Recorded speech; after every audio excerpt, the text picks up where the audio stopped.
High বন্ধুরা, প্রতিদিনের মতন আপনাদের দিদি ভাই আবার হাজির হয়ে গেছে রান্নাঘরে। আজকে ব্লগটা আমি এখান থেকেই শুরু করছি। চলুন কি করি না করি পুরোটাই দেখাবো।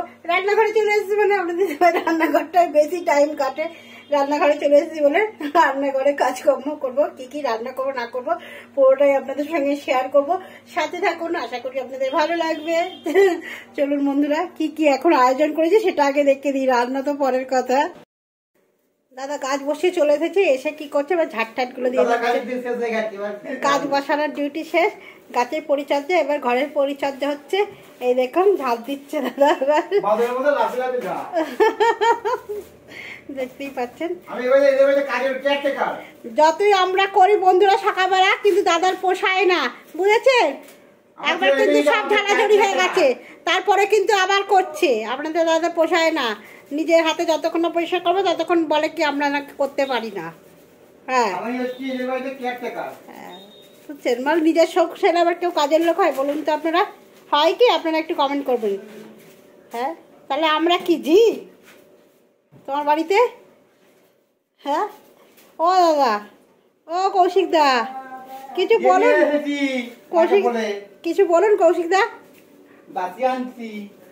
ও কৌশিক দা বলে দাসি আনছে, আমার নাকি দাসি আনছে। বন্ধুরা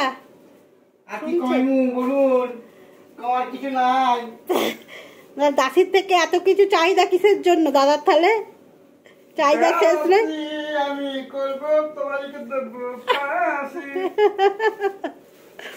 চলো বন্ধুরা, দাদার সাথে কাজগুলো করে নিই কেবল ঝটপট করে। আর আমি এদিকে কিন্তু রান্নাও চাপে দিয়েছি। আমি যে বসাচ্ছি রান্না আমিও বসে দিয়েছি। এই যে লাউ শাকটাই আগে করবো, তার জন্য লাউ শাকটা বসে দিয়েছি। হাই,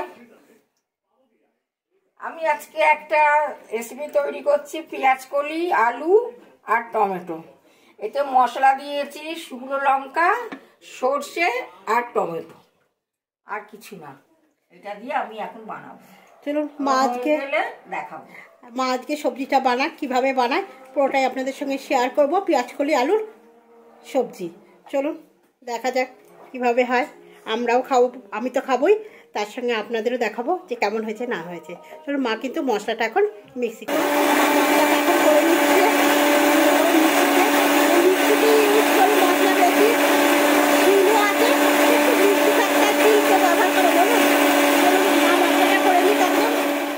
এই দেখুন বন্ধুরা, মা কড়াইতে তেল দিয়ে দিয়েছে, দেখতেই পাচ্ছি।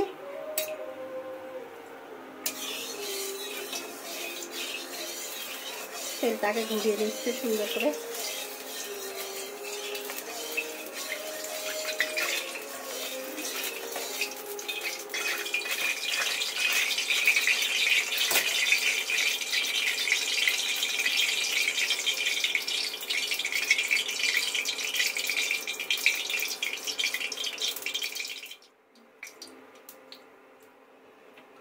দেখুন মা প্রথমে পেঁয়াজ কলিগুলোই তুলে দিচ্ছে।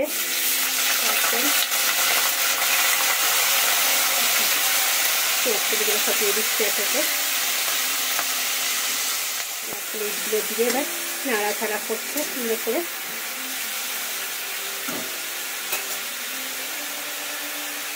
এবার এর মধ্যে মাছটি দিচ্ছে, একটু হলুদ দিচ্ছে, আর একটু পরিমাণে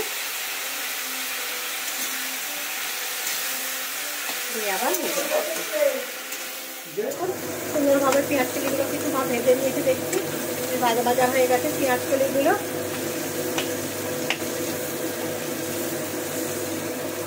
এবারে আলুগুলো দেবো।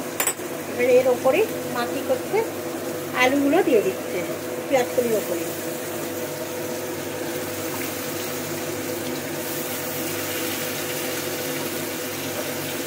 টমেটো দিয়ে দিতে, একটু টমেটো মশলার সঙ্গে দিয়েছি আর একটু টমেটো এর সঙ্গে দিয়েছি, দিয়ে এটাকে এবার সুন্দর করে মা এবার ভাজা ভাজা করবে।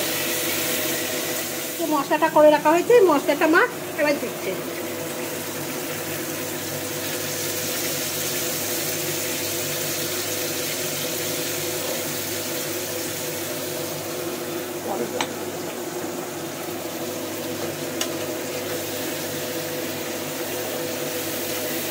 শীতকালে কিন্তু এরকম সবজি তরকারি খেতে কিন্তু ভালোই লাগে। আপনারা একবার বাড়িতে ট্রাই করবেন পেঁয়াজ কলি আলুর তরকারি, ভালো লাগবে।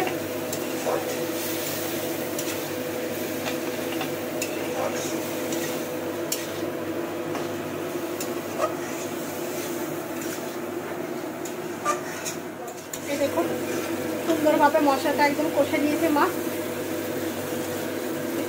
দেখে বুঝতেই পারছেন পুরো তেল তেল ছেড়ে গেছে, একদম সুন্দর হয়েছে, একটু কালারটাও সুন্দর এসেছে তরকারি।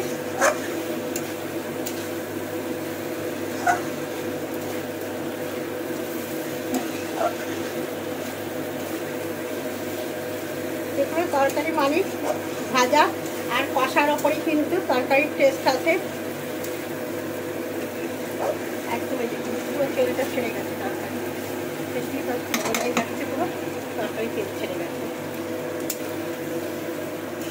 যে বাটনার যে জলটা সেই জলটাই মা কিন্তু ওখানে ইউজ করবো, দেওয়ার পর সেখানে যেটা ছিল সেটা দিয়ে ইউজ করলাম, করে এবার মাটা ঢাকা দিয়ে দিই।